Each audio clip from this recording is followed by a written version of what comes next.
صحیح بخاری کی ایک حدیث پیش کرتا ہوں جس سے آپ کو اندازہ ہوگا کہ تابعین کو نبی کریم صلی اللہ علیہ وآلہ وسلم اور صحابہ کرام علیہم رضوان کے زمانے کی لیلۃ القدر سے کس قدر پیار تھا، اور کس تجسس اور کیسے خوبصورت جذبات کے ساتھ مختلف بہانوں سے صحابہ سے حضور کی لیلۃ القدر کے واقعات پوچھتے تھے۔ صحیح بخاری کی حدیث حضرت ابو سلمہ رحمہ اللہ جو کہ ایک تابعی ہیں اور حضرت عبد الرحمن بن عوف رضی اللہ تعالیٰ عنہ کے بیٹے ہیں، یہ ایک بہت بڑے عالم اور فقیہ تھے اور صحابی رسول حضرت ابو سعید خدری رضی اللہ تعالیٰ عنہ کے دوست تھے۔ حضرت ابو سلمہ فرماتے ہیں کہ میں اپنے دوست حضرت ابو سعید خدری رضی اللہ تعالیٰ عنہ کی بارگاہ میں حاضر ہوا اور عرض کی کہ کیوں نہ آج ہم فلاں باغ میں سیر کے لیے چلیں، سیر بھی ہو جائے گی اور اسی بہانے کچھ باتیں بھی کر لیں گے۔ اب سیر کیا کرنی تھی، ان کا ارادہ یہ تھا کہ ان کو سیر پر لے جاؤں گا اور سیر کے بہانے کچھ محبوب کا ذکر بھی ہو جائے گا، اور خاص طور پر حضور اکرم صلی اللہ علیہ وآلہ وسلم کے زمانے کی لیلۃ القدر میں رونما ہونے والے واقعات ان سے سن لوں گا۔ دیکھیے، جب انسان کو کسی سے حقیقی پیار ہو جاتا ہے نا تو وہ مختلف بہانوں سے اپنے یار کی باتیں کرتا ہے۔ اب جب یہ روانہ ہوئے تو حضرت ابو سلمہ رضی اللہ تعالیٰ عنہ نے حضرت ابو سعید خدری رضی اللہ تعالیٰ عنہ سے پوچھا، حدثنی ما سمعت من النبی صلی اللہ علیہ وآلہ وسلم فی لیلۃ القدر، شب قدر کے متعلق آپ نے جو نبی کریم صلی اللہ علیہ وآلہ وسلم سے سنا ہے کچھ اس کے متعلق مجھے بھی بتائیے۔ حضرت ابو سعید خدری رضی اللہ تعالیٰ عنہ نے نبی کریم صلی اللہ علیہ وآلہ وسلم کے زمانے کی لیلۃ القدر کا ایک دلچسپ واقعہ بیان کیا۔ آپ نے فرمایا کہ نبی کریم صلی اللہ علیہ وآلہ وسلم نے ماہ رمضان کے پہلے عشرے میں اعتکاف کیا، فاعتکفنا معه فأتاه جبریل فقال ان الذي تطلب امامك، ہم صحابہ نے بھی آقا کریم صلی اللہ علیہ وآلہ وسلم کے ساتھ اعتکاف کیا اور جبریل امین نازل ہوئے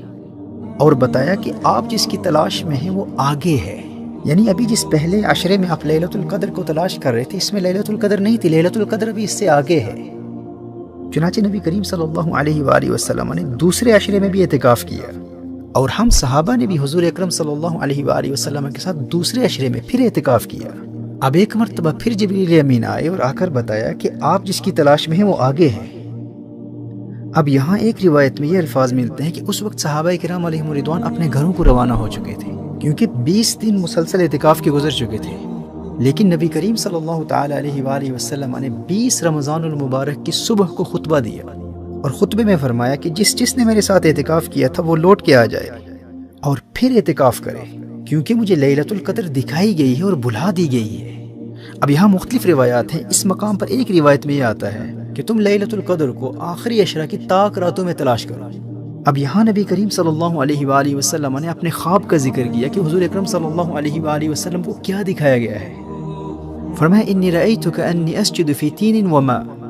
فرمایا میں نے خود کو یوں دیکھا کہ گویا کہ میں مٹی اور پانی میں سجدہ کر رہا ہوں، یعنی اس وقت کی لیلۃ القدر کی ایک علامت دکھائی گئی کہ اس رات نبی کریم صلی اللہ تعالی علیہ وآلہ وسلم یوں سجدہ کریں گے کہ مٹی اور بارش کی برسات کی وجہ سے زمین پر گارا ہوگا۔ حضرت ابو سعید خدری رضی اللہ تعالیٰ عنہ ارشاد فرماتے ہیں کہ اس وقت مطلع اس قدر صاف تھا کہ آسمان پر بادلوں کا نام و نشان تک نہ تھا۔ فرمایا لیکن ہم کیا دیکھتے ہیں کہ اچانک آسمان پر ایک پتلا سا بادل کا ٹکڑا آیا، اور ایک روایت میں ہے کہ دیکھتے ہی دیکھتے ہمارے سروں کے اوپر بادل کا وہ ٹکڑا پھیل گیا۔ نماز کی تکبیر ہوئی، نبی کریم صلی اللہ علیہ وآلہ وسلم نے نماز پڑھی،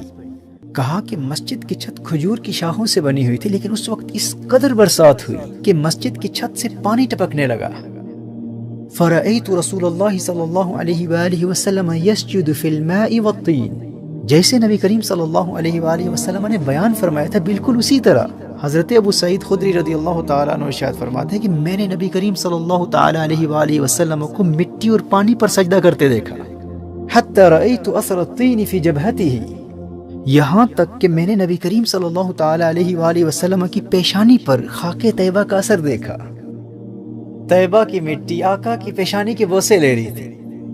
ہم تو یوں کہیں گے نا کہ گویا کہ زمین سے خاک طیبہ اور آسمان سے بارش دونوں مل کر لیلۃ القدر میں ہمارے آقا کریم صلی اللہ تعالیٰ علیہ وآلہ وسلم کے چہرہ انور سے برکتیں حاصل کر رہے تھے۔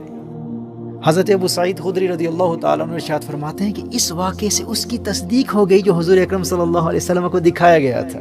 یعنی مطلع بالکل صاف تھا اور آسمان پر دور دور تک کہیں بھی بادل نظر نہیں آ رہے تھے، اور پھر اچانک ایک بادل کا ہمارے سروں کے اوپر آ جانا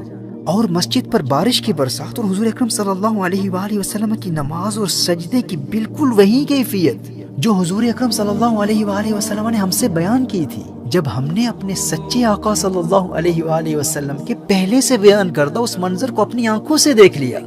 تو اس بات کی تصدیق ہو گئی کہ وہی رات لیلۃ القدر تھی۔ اس انتہائی عقیدت اور محبت کے جذبات سے مزین حدیث سے آپ کو اس بات کا کسی حد تک اندازہ ہو چکا ہوگا کہ صحابہ و تابعین علیہم رضوان نبی کریم صلی اللہ علیہ وآلہ وسلم کی نسبت سے اس رات سے کس قدر پیار کیا کرتے تھے، اور نبی کریم صلی اللہ علیہ وآلہ وسلم کی نسبت سے حاصل ہونے والی نعمتوں کا مختلف بہانوں سے ذکر کرتے ہوئے حضور کی یادوں میں کھوئے رہتے تھے۔ نہ غرض کسی سے نہ واسطہ، مجھے کام اپنے ہی کام سے، تیرے ذکر سے، تیری فکر سے، تیری یاد سے، تیرے نام سے۔ ان کی یاد ہے ہی ایسی، ان کی یاد سب غم بھلا دیتی ہے۔ ان کے نثار کوئی کیسے ہی رنج میں ہو، جب یاد آ گئے ہیں سب غم بھلا دیے۔ ان کا اپنا مقام کیا ہوگا جن کی یاد ہی سارے غم بھلا دیتی ہے۔ یہ نوازشیں، یہ عنایتیں غم دو جہاں سے چھڑا دیا، غم مصطفیٰ تیرا شکریہ مجھے جینا مرنا سکھا دیا، صلی اللہ تعالی علیہ وآلہ وسلم۔ دیکھیے، سورۃ القدر وہ سورت ہے جس میں شروع سے آخر تک لیلۃ القدر کی فضیلت بیان کی گئی ہے، اور یہ تمام سورت اسی رات کی اہمیت اجاگر کرنے کے لیے نازل ہوئی ہے۔ سیدنا حسن بصری رحمہ اللہ ارشاد فرماتے ہیں کہ سورۃ الکوثر سورۃ القدر سے پہلے نازل ہوئی۔ انا اعطیناک الکوثر، سورۃ الکوثر میں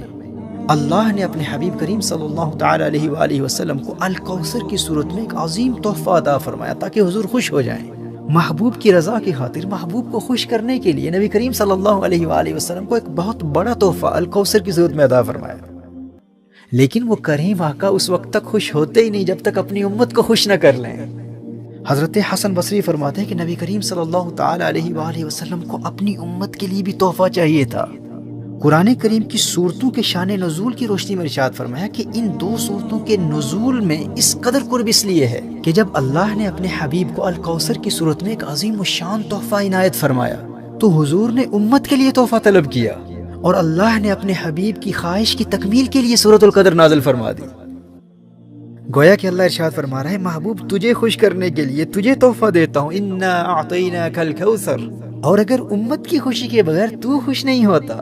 تو انا انزلناہ فی لیلۃ القدر، نزول سورۃ القدر کے ذریعے تیری خوشی کی خاطر، تیرے صدقے تیری امت کو لیلۃ القدر کا تحفہ عطا کرتا ہوں۔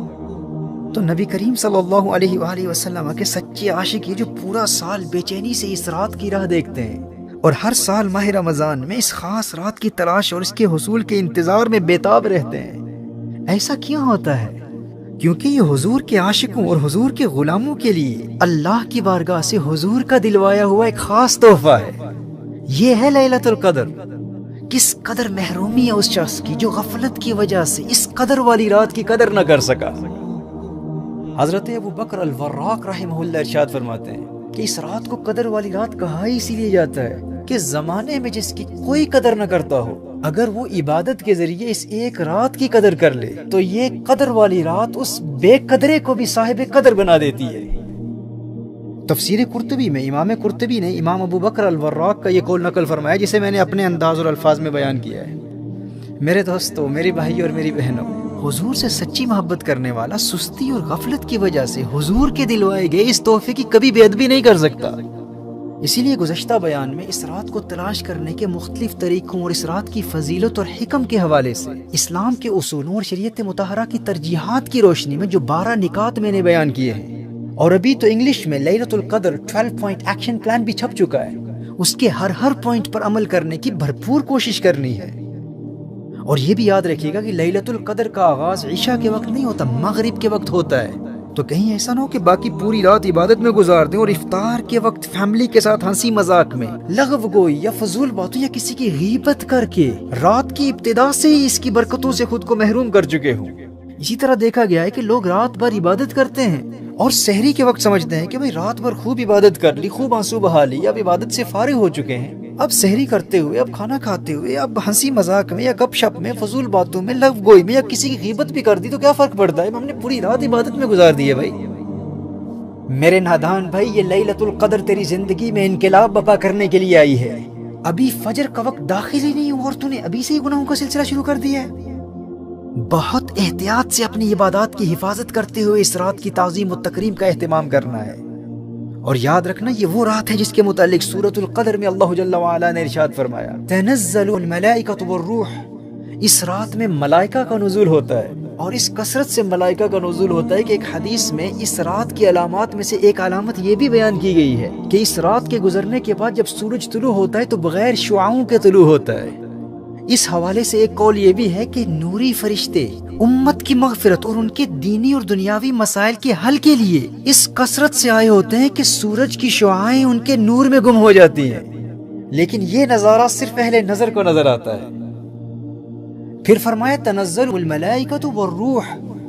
پورے سال میں صرف ایک ہی رات ایسی ہے جب قرآن اور لیلۃ القدر کی صورت میں امت کو دیے گئے اس خاص تحفے کا جشن منانے کے لیے تمام فرشتوں کے سردار خود جبریل امین بھی تشریف لاتے ہیں۔ یاد رکھنا نبی کریم صلی اللہ تعالی علیہ وآلہ وسلم کے ظاہری پردہ فرمانے کے بعد صرف یہی ایک رات ہے، پورے سال میں صرف یہی ایک رات ہے جس میں جبریل امین حضور کے عاشقوں سے، حضور کے غلاموں سے ملاقات کے لیے خود تشریف لاتے ہیں۔ یہاں اللہ جل وعلا یاد دلا رہا ہے یہ کوئی عام رات نہیں ہے، اس رات تمہارے پاس اسے بھیج رہا ہوں جسے فقط اپنے محبوب کے پاس بھیجا کرتا تھا۔ میرے بھائی اور میری بہنوں، اس رات کو قدر والی رات اس لیے بھی کہا جاتا ہے کیونکہ اللہ نے سب سے زیادہ قدر والے فرشتے کو سب سے زیادہ قدر والی کتاب کے ساتھ سب سے زیادہ قدر والے رسول کے پاس بھیجا، اور اب قیامت تک سب سے زیادہ قدر والے رسول کے صدقے سب سے زیادہ قدر والی امت کی طرف صرف اسی رات سب سے زیادہ قدر والا فرشتہ خود آیا کرے گا۔ اسی لیے تو یہ رات قدر والی رات ہے۔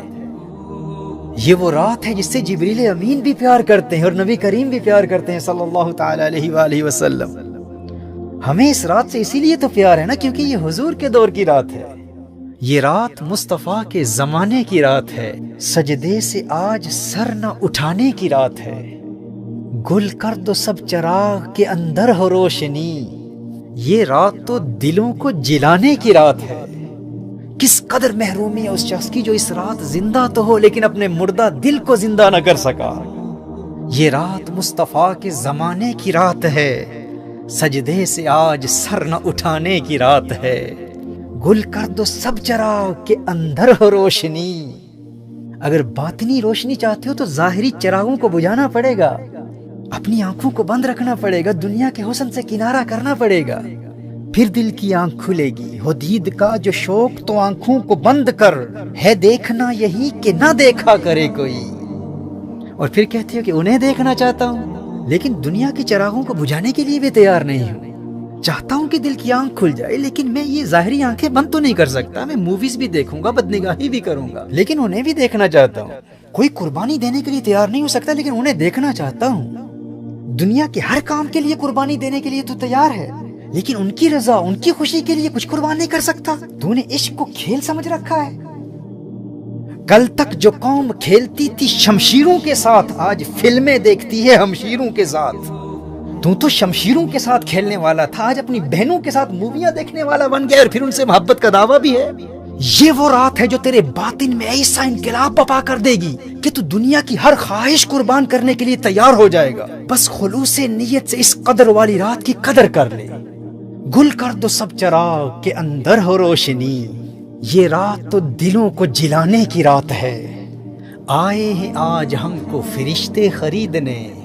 آئے ہیں آج ہم کو فرشتے خریدنے، یہ عشق کی دکان سجانے کی رات ہے۔ چلتے ہیں آؤ ساقیے کوثر کی گھاٹ پر، یہ حشر تک کی پیاس بجھانے کی رات ہے۔ آہوں سے سسکیوں سے دعا سے درود سے، عرش خدا کا پایا ہلانے کی رات ہے۔ پہچانتے بھی ہو کہ نہیں اپنے آپ کو، آئینہ زندگی کو دکھانے کی رات ہے۔ سجدوں کے ساتھ ساتھ مظفر حیات کو، گرویدہ جہاد بنانے کی رات ہے۔ یہ رات مصطفیٰ کے زمانے کی رات ہے، سجدے سے آج سر نہ اٹھانے کی رات ہے۔